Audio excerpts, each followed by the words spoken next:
ሰላም ጤና ይስጥልን ውድ የአሮማ ሚዲያ ቤተሰቦቻችን፣ የሰዓቱን ዜናዎች እንደሚከተለው እናቀርባለን። አብራችሁን ቆዩ። አሜሪካ በየመን የአፍሪካ ስደተኞች ማቆያ ላይ በፈጸመችው የአየር ድብደባ ኢትዮጵያንን ጨምሮ ቢያንስ 68 ሰዎች መገደላቸው ተገለጸ። አሜሪካ በሰሜን ምዕራብ የመን የሁቲ ቁጥጥር ስር በሚገኘው የአፍሪካ ስደተኞች ማቆያ ጣቢያ ላይ በፈጸመችው የአየር ጥቃት ኢትዮጵያንን ጨምሮ ቢያንስ 68 ሰዎች መሞታቸውን የታጣቂ ቡድን ቴሌቪዥን ጣቢያ ገለጸ። የሁቲዎች ምሽግ በሆነው በየመን ሳዕዳ ከተማ ውስጥ በተደረገው ጥቃት በጎረቤት ሀገር ሳውዲ አረቢያ የስራ ዕድል ለማግኘት ሲሉ ከኢትዮጵያና ከሌሎች ሀገራት ድንበር አቋርጠው የመጡ አፍሪካውያን ስደተኞች መገደላቸውን የአይፒ ዘገባ አመላክቷል። የሳዕዳ ግዛት የሚገኘው የአፍሪካ ስደተኞች ማቆያ ጣቢያ በቦምብ መመታቱን ተከትሎ ከሟቾች በተጨማሪ 47 ሰዎች መቁሰላቸውን ተነግሯል። ይህንንም ተከትሎ በህንፃዎች ፍርስራሽ ውስጥ የተሸፈኑ በርካታ አካላት የሚያሳዩ ምስሎችን አልማሲራ የተባለው የቡድን ቴሌቪዥን ጣቢያ ለቋል። ከአሜሪካ ጦር በኩል እስካሁን የተሰጠ አስተያየት የለም። ነገር ግን የአሜሪካ ማዕከላዊ እዝ ፕሬዚዳንት ዶናልድ ትራምፕ በፈረንጆቹ መጋቢት 15 በሁቲዎች ላይ የአየር ዘመቻ እንዲጠናከሩ ካዘዙ በኋላ ጦሩ ከ800 በላይ የሁቲዎች ኢላማዎች መምታቱን አስታውቋል። ጥቃቱ የሚሳኤልና ሰው አልባ አውሮፕላኖችን የሚቆጣጠሩ ከፍተኛ ባለስልጣንን ጨምሮ በመቶ የሚቆጠሩ የሁቲ ተዋጊዎችና በርካታ የሁቲ መሪዎች ገድሏል። የሁቲ ባለስልጣናት በተደረጉት ጥቃቶች በደርዘን የሚቆጠሩ ንጹሃን ዜጎች መሞታቸውን ቢናገሩም በቡድኑ አባላት ላይ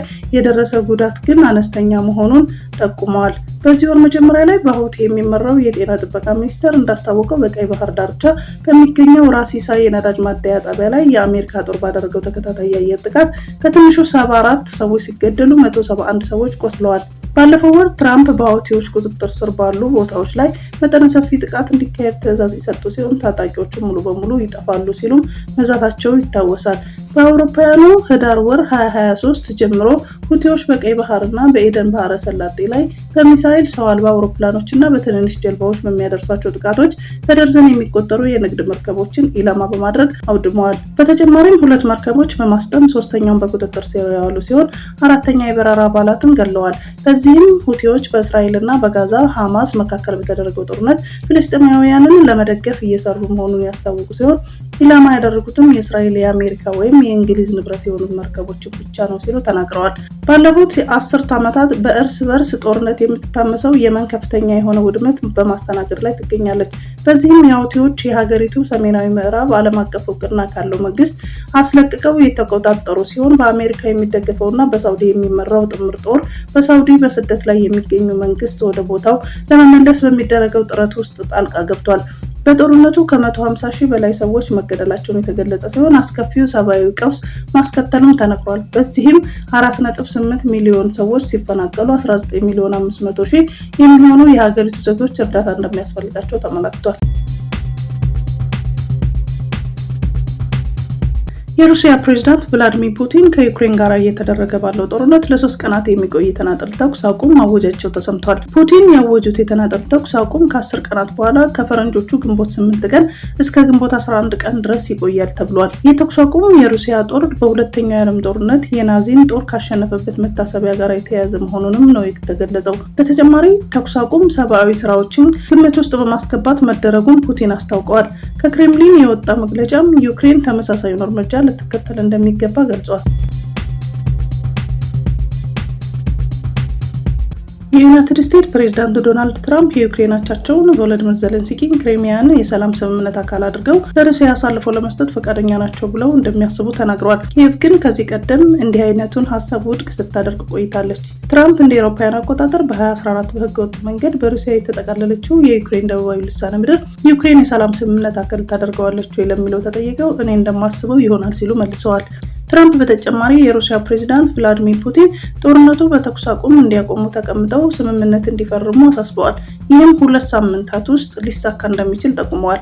ከቫቲካን ከተመለሱ በኋላ ለጋዜጠኞች አስተያየታቸውን የሰጡት ትራምፕ ከዜሌንስኪ ጋር በርዕሳነ ሊቃነ ጳጳሳት ፍራንሲስ የቀብር ስነስርዓት በፊት አጭር ቆይታ አድርገዋል። ትራምፕ ስብሰባውን በጥሩ ሁኔታ መጠናቀቁና ክሪሚያን ጉዳይ አጭር ውይይት ተደርጎበታል ብለዋል። በየካቲት ወር በዋይት ሃውስ በሁለቱም ፕሬዝዳንቶች መካከል የተደረገው ግጭት በኋላ ዜሌንስኪ አሁን ላይ ረጋ ያሉ መስለው እንደነበረ ትራምፕ ተናግረዋል።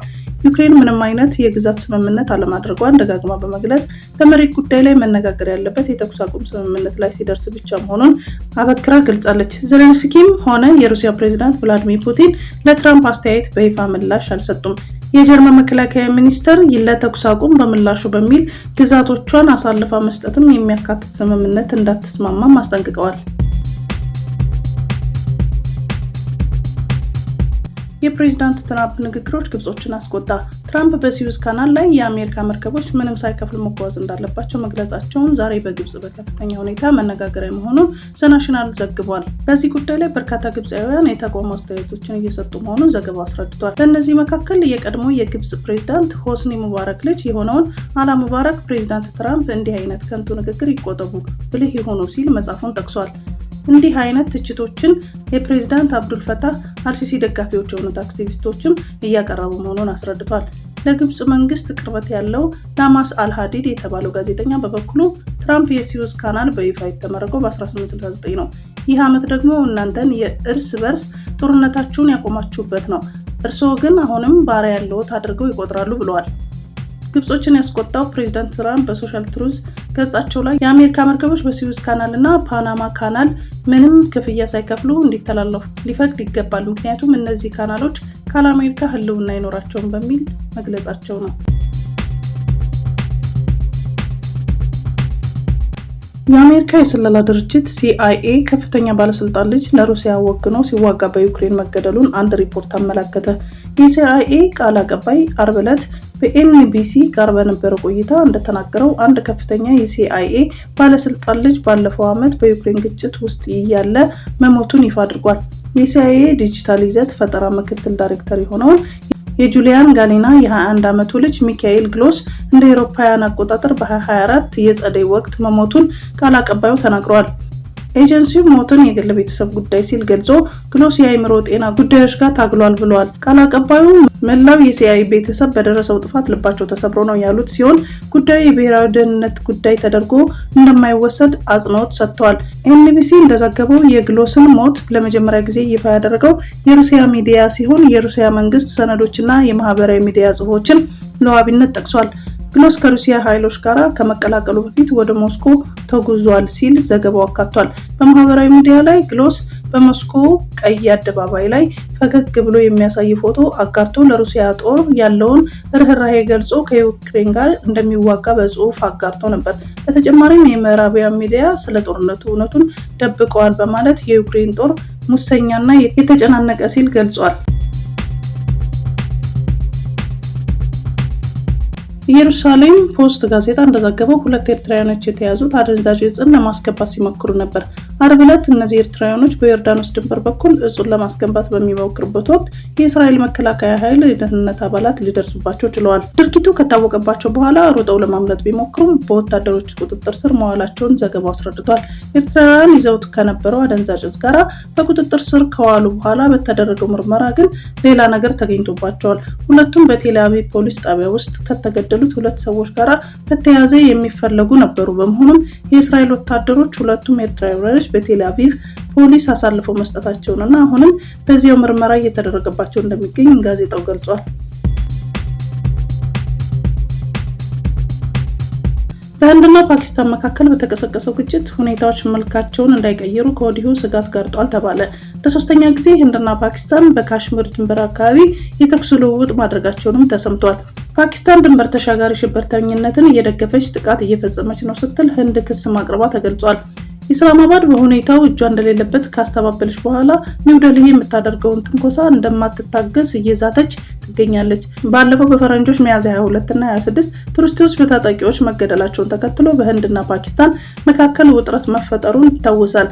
ሁለቱም የኒውክሌር ታጣቂ ሀገራት ወደ ሙሉ ጦርነት የሚገቡ ከሆነ ዓለም ሌላ ፈተና እንደሚገጥማት ፖለቲከኞች ስጋታቸውን አስቀምጠዋል።